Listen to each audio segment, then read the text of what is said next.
Without much further ado,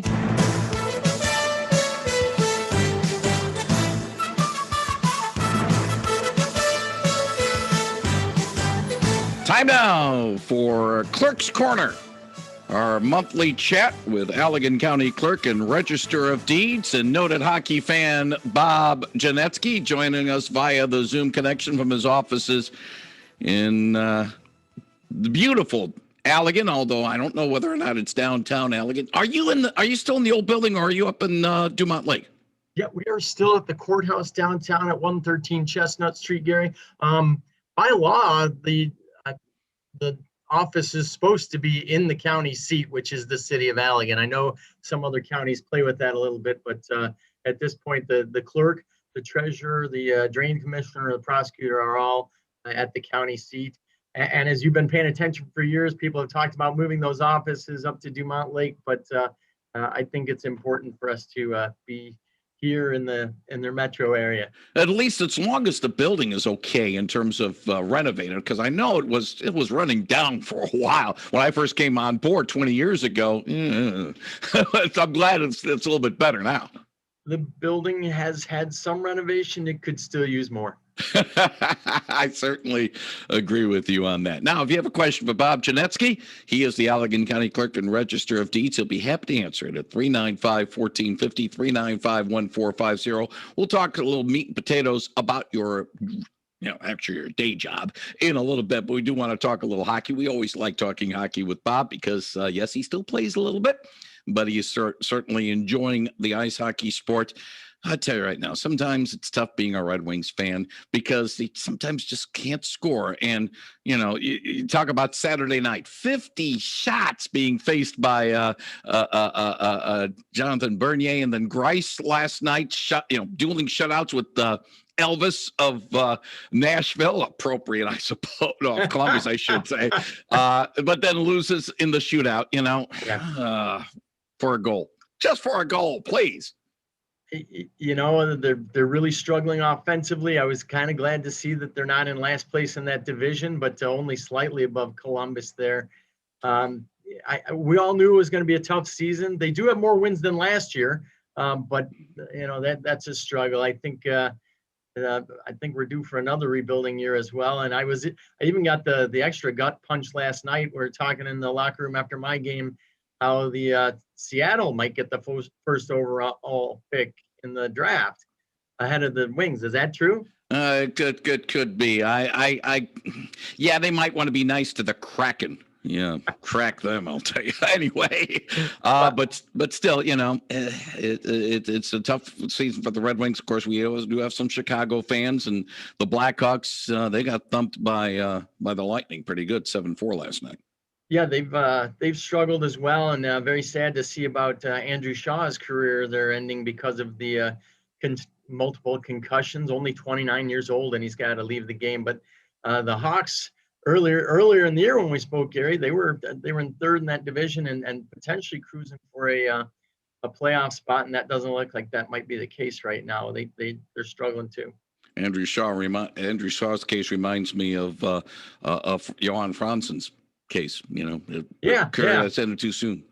Yeah, hate to see those young guys leave the game when they want to be playing, and that we want to see them play, and we're reminded that it's a very physically tough game, and that we are all human, and even some of the toughest guys can take some hits and have that bring their career to an early end, unfortunately. If you got a question about elections or anything involving the Register of Deeds office, or anything else involving the county clerk's office, Allegan County Clerk and Register of Deeds, Bob Genetski can answer it at 395-1450, 395-1450. We have an election coming up on Tuesday. The first Tuesday in May is a window for elections to be held in Michigan. Where are we standing in Allegan County? What will be on the ballot, and in what municipalities are going to have to have its voters go to the polls on Tuesday? Well, first, I want to remind everybody, if you have any questions relative to Tuesday's election in Allegan County, to go to the website at allegancounty.org. There will be a sample ballot for your jurisdiction. If there are voters out there who still haven't seen that or aren't sure what is on there. But the City of Holland will have two things on their ballot. One will be a bonding proposal for Holland Public Schools, and as well as the Macatawa Area Express Max Transit Authority millage.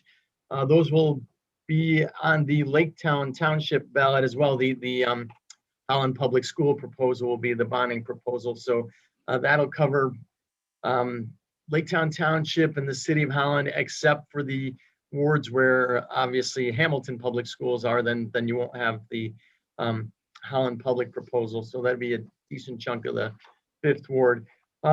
Remember that Fenville, the city of Fenville earlier this year had proposed to put something up on their ballot to allow them to raise more capital for city projects and such, and that has been withdrawn. There is a notice on our website that Fenville has withdrawn that, and they're going to go for a different ballot cycle to put that up. A little further south down the coast in Casco Township, those voters who live in the South Haven portion of Casco, so the far southern part of the district, and the city of South Haven portion of Allegan County have a proposal for South Haven Public Schools that'll be on their ballots. As well, Allegan Public Schools has a big bonding issue that will cover most of the middle of the county. So you've got areas like Southern Heath Township, Eastern Valley Township, Allegan Township, the city of Allegan, Watson Township, a little bit of Trowbridge, the northern part of Trowbridge Township, and then the northeastern part of Otsego Township, and then the far northeastern part of Lee Township. In fact, there will only be about 11 voters that qualify to vote on that.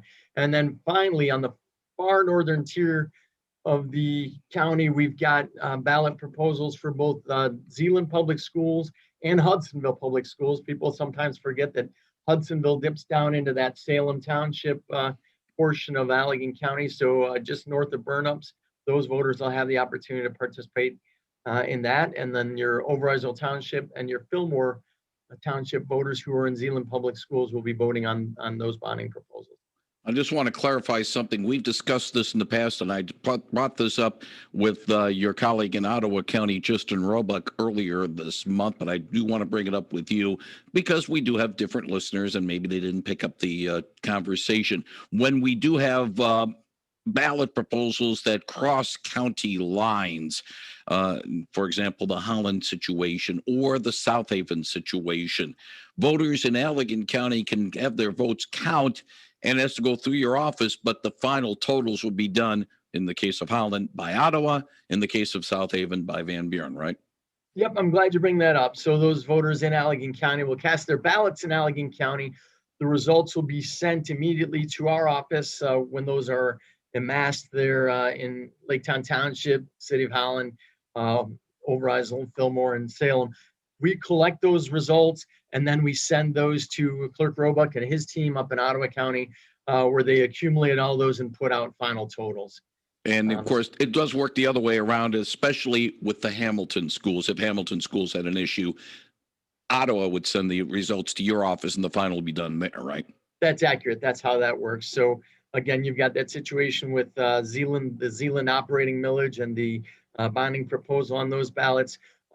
Those voters are going to cast their ballots where they always do at their local township. Results are sent to us. We'll send them up to Clerk Roebuck, and his team does a great job accumulating those results and getting those up online. And of course, cooperation between the clerks is very important, of course, with your office being with Ottawa, with Barry County, a little bit with Kent, and a little bit with Kalamazoo and Van Buren as well. So, you have to play nice with your colleagues, and you got a few colleagues to play nice with. We are very blessed in some great working relationships with those across our county lines. And I could not imagine how difficult these jobs would be if clerks weren't really good team players. Yeah. I like hockey people, Yeah. Well, hockey people off the ice, they play nice. When they're on the ice, it's a different story. And, we've talked about that before. And I've mentioned the fact that many of my fine interviews, and of course, since the last time we chatted, March 31st was the anniversary of Gordie Howe's birth, and I had a long, good chat with him a few years ago. My last chat with him over at Main Angel Arena. One of the class guys around, Ted Lindsay, another class gentleman, broke bread with him a few times as well. So hockey people are good people. Oh, those are memories you'll have forever. And gosh, I could only imagine getting to meet either of them. And you were fortunate to actually interview them. Pretty fantastic icons. Yeah, and of course another. And again, I'm going to burn Genetski on this one too. Yes, I was at Olympia Stadium for Bobby Orr's last game with the Blackhawks back in 1978. So yeah, I've seen pictures, and I absolutely love what the Red Wings organization has done as far as history in commemorating Olympia Stadium there at the new arena, at the Little Caesars Arena. When you round that corner and you see the lights, the marquee. I don't know if that's original or not. Probably a fabrication, but you see the marquee for Olympia. You just fall back into that original six nostalgia that is amazing.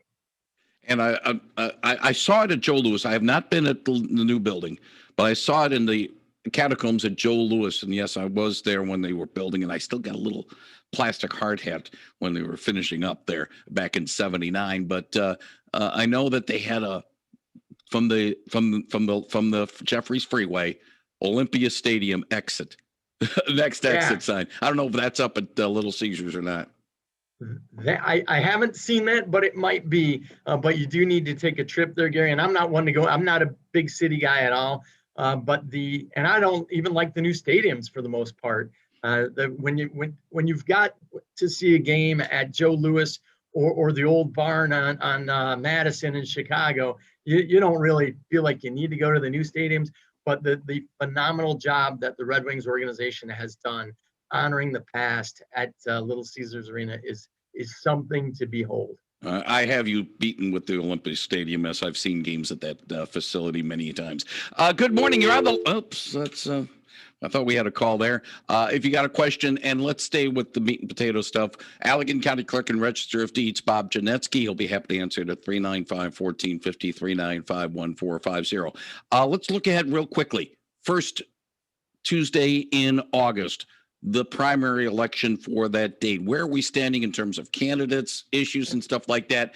When will we be able to take a look to see who's on the ballot, who's not on the ballot, especially in August? That filing deadline has passed already. In our office, the only race that we were looking at would have been the Holland City Councilor or the Holland Mayor's race. And both of those passed with only one candidate. So you've got your Fifth Ward City Councilman up there, Scott Corbin. He'll be running uncontested. So we won't be managing a primary in any part of the county at this point. I take that back. City of South Haven, I forgot, has 3 mayoral candidates. For the 6 City of South Haven residents in Allegan County, they will have the opportunity to cast a ballot in that August primary for that. Other than that, candidate-wise, it's going to be a pretty quiet ballot in August. There will be a cemetery proposal for the Saugatuck Township, as well as the operating renewal for the Saugatuck Douglas Library. And it looks like Martin Public Schools and Hopkins Public Schools will both be putting something on the ballot. All in all, a pretty quiet election season, but when you throw on a district as big as Hopkins, it'll cover a decent chunk of the center of the county again. Okay, I just was kind of wondering because we want to make sure we know who's running where and when. But if they're not running, you can't put them on the website. No, we can't volunteer. We can't volunteer people to run. And I'm glad you bring that up, because that August filing deadline came about very quietly this year. There was not a lot of fireworks or excitement. Now, if you look at what's going on in the city of Detroit with all the races over there, that was a pretty exciting filing deadline over there. Now, what does your office do in terms of handling write-in situations, especially with the August primary? There might be candidates who might have missed the filing deadline but still want to run in August. How do you handle write-in situations for the August primary? Really good question. First, those people would need to file as write-in candidates in order for us to, you can't just go and decide that Gary Stevens is going to show up the day of the election, write his name in, and be a viable candidate. A lot of people don't realize this. Write-in candidates need to formally file in order to have those votes accumulated and totaled and canvassed by the Board of Canvassers. So the first step is those candidates will need to file as write-in candidates, turn in the affidavit of write-in candidate to our office. If it's like a City of Holland office, we will then forward those names up to Ottawa County, so they're aware of it. And then on election day, anybody who shows up and writes in that name, those races are tallied in the precinct and then certified by the Board of Canvassers. So typically, and if you recall that big slew of writing candidates that we had last year for the Hamilton school board, I want to say there were 3 or 4 write-in candidates, and one of them had several thousand votes. So it was pretty organized contest. A lot of times those votes are not available until several days after the election because your Board of Canvassers needs to go through and make sure that everything was handled properly. Bob, what's the deadline for people who want to write in and file the paperwork they need to so that they can be write-in candidates? I will need to check on that. My guess is it's not until August. I'll check on that and I'll email you later today with that. Okay, we'll see if we can get an answer. Let's see if we can get a call before the break. Nope, we do not have a call. Jerry, I do want to mention we are offering now the Veterans ID cards, which have been a real hit. Very happy to see how many veterans have just in the last 2 weeks that we've started offering those. I think we've had about 10 veterans come in. You know, a lot of people are nervous about coming out during COVID. Our building is still open from 8 to 5 every day at 113 Chestnut Street. Anybody who wants to come in down and get that, if they're original DD 214, if they have that, they can bring that and process that with our office. If it's already on file with our office, they can just come down with a state ID, a driver's license or state ID. We can typically have them out the door in 15 minutes if they're interested in getting that Veterans ID card. A lot of people are taking advantage of that early on. Noticed one gentleman had to rush down and get it before he went on vacation because he wanted to take advantage of a lot of the discounts and benefits available to him. We give them a list of also those businesses in Allegan County that are participating in a discount or a benefit for veterans. Clarify something for me real quick, and then we do need to take a break. Can people walk in to get that particular service with your office, or do they need an appointment? As in, say Ottawa County, they all need appointments to be able to get an in-person situation. No appointment necessary for any of our businesses that we're doing either on the Register of Deeds side or the county clerk side. Just come on in on a walk-in basis, and you'll be out the door typically in 20 minutes. Be out the door, but of course, be safe. Mask up, and we all know that routine. Bob, I want to get your impressions about, and I'm going to quote from our wire service on this. Several bipartisan election bills have been passed by the State House, with the package moving the primary elections from August to June and eliminating the May elections. This would take effect in 2023 if approved by the Senate and signed by Governor Whitmer. Eligible polling locations would also be expanded. The bills come from a 2019 Auditor General report of recommended election reforms. Your thoughts? I'm not certain how much you are aware of these reforms, whether or not it's a good idea, bad idea. From a clerk standpoint, instead of having to worry about a first Tuesday in May and first Tuesday in August, to just maybe the first Tuesday in June election. Yeah, unfortunately, I'm in an unfortunate position of supporting the bill because at this point I want fewer elections. Keep in mind that Allegan County is a predominantly rural county with a lot of part-time township clerks. And since the passage of Proposal 3 of 2018 that put working hours for clerks into the state constitution, basically saying they had to be in their offices for 8 hours on the weekend the day before, I was not a big fan of that. And I think it makes it very tough for us to recruit good people to run for those positions, the more and more Lansing dictates things. So I'm supporting it in an effort to have one fewer election date so that they're tying up less and less in my clerk's times. However, I did appreciate State Representative Steve Johnson of Wayland said that by moving that primary deadline to June away from August, you do limit the number of people who are going to be able to run and be successful because it's going to be your well-funded candidates who can get out more mailers that are benefiting from this. Because if you look at the longer daylight savings time days during the summer, that's a lot better time to knock doors. And that's when your poorer candidates typically do a better job of it. So it's limiting in some ways, but it benefits my local clerks in others. So I support it, but recognize that there are some issues in it. Yeah, there are a couple of issues I want to point out, and maybe you can agree with me, maybe you don't agree with me or not. With the relaxing of some election rules, especially, and we saw this particularly on November 3, 2020, where more people are able to vote ahead of time, cast ballots with the absentee situation. The argument about, well, you're not going to get a lot of people coming to the polls in the middle of summer in abolishing the August rule, that doesn't fly. No, people who are going to participate in the August primary will participate, whether they do it absentee or in person. I'm not that concerned about that. I do want to follow up with an earlier question, Gary. You asked what the write-in deadline was for the August cycle. That's July 23rd at 4 p.m.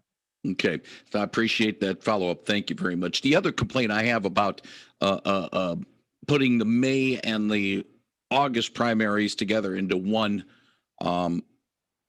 June primary. Yes, I agree. The May one, people don't, hey, I didn't know we got to vote in May.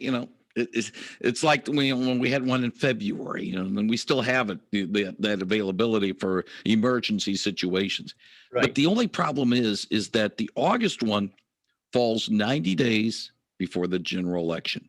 To me, that's a good space between a primary and a general election. If you have a primary and you're going to have a runoff 90 days later, have it spaced out right. That to me makes sense. Well, I don't know. Maybe I don't have much sense in that idea. But that's another argument I have about not moving it out of August.